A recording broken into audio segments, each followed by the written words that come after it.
आप सारी उम्र यानी जब तक आप जीवित हैं तब तक आप अपनी आय के लिए काम नहीं कर सकते। दूसरे शब्दों में अगर समझें तो आपकी आय का प्रवाह आपके काम करने के अनुपात में होगा। जिस समय आपने काम करना बंद कर दिया, आपकी आय भी बंद हो जाएगी।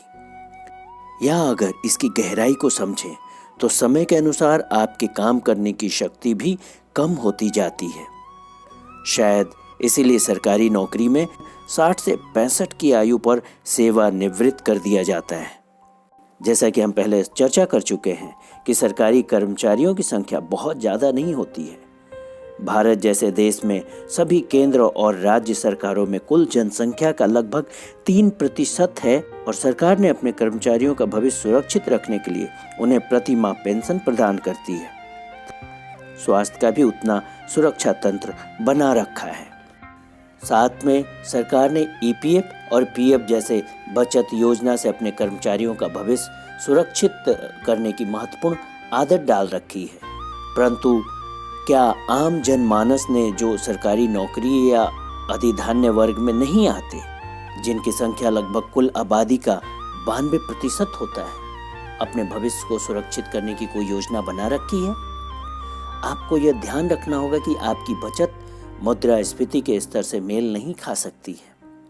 यह भी ध्यान रखना होगा कि आप इस गलत फहमी में भी ना रहें कि आपकी आय जितनी बड़ी होगी तो उसका भविष्य भी उतना ही सुरक्षित होगा। क्योंकि यदि अच्छी आय सुरक्षित भविष्य की गारंटी होती तो अमीर से गरीब होने की इतनी सारी कहानियां नहीं होती।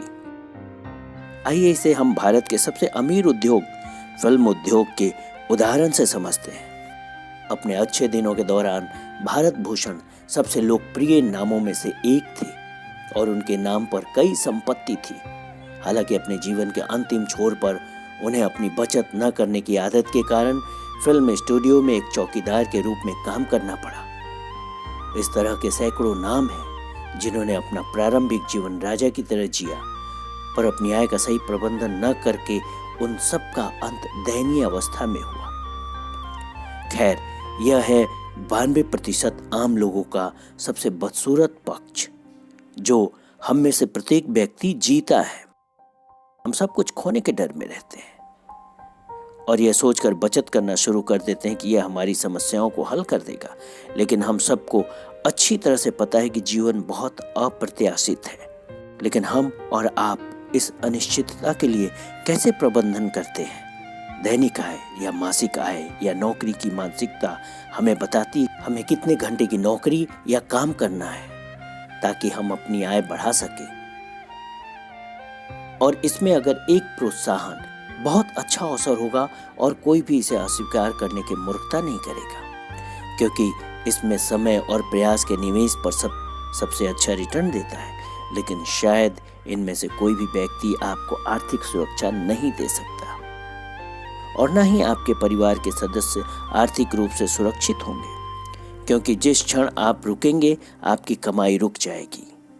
और ऐसी स्थिति के कारण ही आपने 2 बहुत अच्छी आदतों को नज़रअंदाज करना, बचत और ऐसी आय का निर्माण करना जो आर्थिक सुरक्षा दे।